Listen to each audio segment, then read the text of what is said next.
Padahal usianya sudah melewati 30 tahun. Tapi penampilannya tetap kinclong, seakan baru direnovasi kemarin sore. Gedung-gedung di Jakarta Selatan itu sama sekali nggak terlihat berumur. Padahal usianya sudah melewati 30 tahun. Tapi penampilannya tetap kinclong, seakan baru direnovasi kemarin sore. Itu bukan karena catnya segar, tapi karena kedapatan desain yang membuat mata kita hampir nggak percaya. Saya pernah berdiri di depan Menara Sudirman, gedung pencakar langit yang dibangun pada era 1980-an.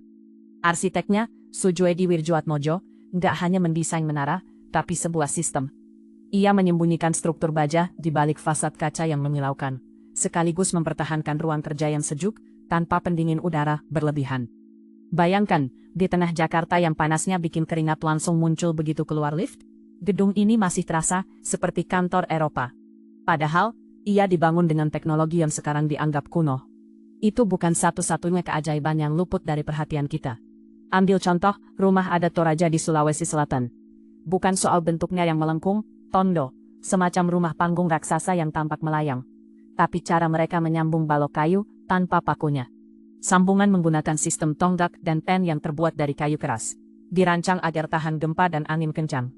Saya pernah mengamati seorang tukang di Tanah Toraja yang mempertemukan dua balok besar dengan ketepatan hanya 1 senti. Ia nggak menggunakan meteran, hanya perkiraan mata dan pengalaman turun-temurun. Ketika saya tanya kenapa nggak menggunakan baja atau semen, ia tertawa sambil bilang, baja bisa mengunci, tapi kayu yang bermain, ia hidup. Di Yogyakarta, ada kampung cyber yang dibangun di atas bekas hutan jati. Dulu wilayah ini dikelilingi hutan lebat, tapi sekarang berubah menjadi kompleks hunian modern dengan jaringan internet super cepat. Yang menarik bukan soal teknologinya, tapi bagaimana arsitek lokal seperti Andra Matin mempertahankan ruang terbuka hijau di tengah padatnya hunian. Ia menciptakan jalan hijau yang memotong setiap blok perumahan, sekaligus memperlebar selokan untuk mencegah banjir. Jalan ini bukan sekedar lorong, tapi ruang publik yang memungkinkan tetangga saling bertemu tanpa harus memasuki rumah masing-masing. Bayangkan, di tengah hiruk-pikuk kota, ada tempat yang terasa seperti desa, tanpa gedung-gedung tinggi yang menutupi pandangan. Tapi, mari bicara tentang sesuatu yang lebih kontroversial, Gedung Sate di Bandung. Orang-orang mengenalnya sebagai ikon kota, tapi sebagian besar hanya melihatnya dari luar. Padahal, di balik atapnya yang menjulang, dengan ornamen seperti tusuk sate, ada sistem struktur yang cerdik. Gedung ini dibangun pada tahun 1924 oleh arsitek Belanda, J. Gerber, tapi ia meminjam teknik lokal dalam konstruksinya. Kolom-kolom utama nggak beton, melainkan batu bata merah yang disusun dengan perekat khusus dari kapur dan putih telur. Ya, putih telur, bukan semen modern. Kombinasi ini membuat struktur tahan terhadap getaran dan perubahan suhu. Ketika gempa bumi melanda Jawa Barat beberapa tahun lalu, Gedung Sate hanya mengalami retak rambut. Padahal, ia sudah berusia hampir 1 abad. Di Pantai Parangtritis, Yogyakarta, ada sebuah bangunan kecil yang sering diabaikan, Mercusuar Parangtritis. Ia bukan bangunan mewah, tapi desainnya luar biasa efisien. Arsiteknya yang gak diketahui namanya, memanfaatkan angin laut untuk mendinginkan ruangan. Ia membuat lubang-lubang kecil di dinding yang menghadap ke laut, sehingga angin bisa masuk dan mengalir tanpa henti. Pada malam hari, cahaya mercusuar nggak hanya menerangi laut, tapi juga menciptakan permainan bayangan di dinding-dindingnya. Bayangkan, sebuah bangunan sederhana yang nggak hanya berfungsi sebagai penunjuk arah, tapi juga sebagai karya seni yang hidup. Sekarang, mari kita pindah ke Papua.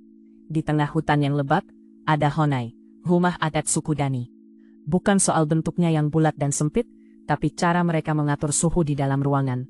Honai dibangun tanpa jendela, tapi di bagian atasnya ada lubang kecil yang berfungsi sebagai cerobong asap dan sekaligus pencahayaan alami.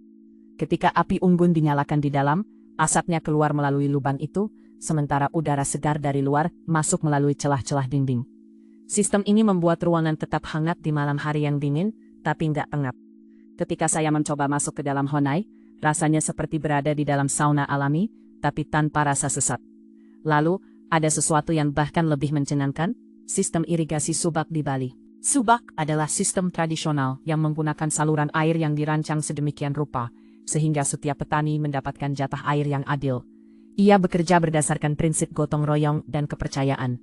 Ketika musim kemarau tiba, air dialirkan secara bergiliran. Nggak ada yang memonopoli, nggak ada yang kelaparan karena sawah kering. Sistem ini sudah berusia ribuan tahun, tapi sekarang terancam oleh pembangunan hotel dan apartemen mewah yang menguras air tanah. Apa yang bisa kita ambil dari semua ini? Bukan soal teknologinya, tapi cara berpikirnya.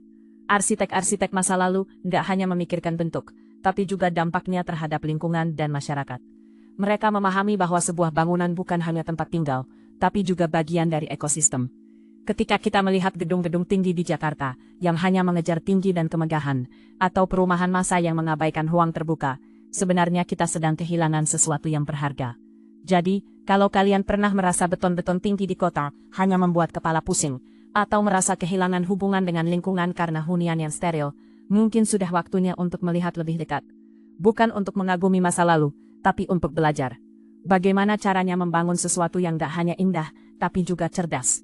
Karena pada akhirnya, arsitektur yang baik bukan soal beton dan baja, tapi soal manusia yang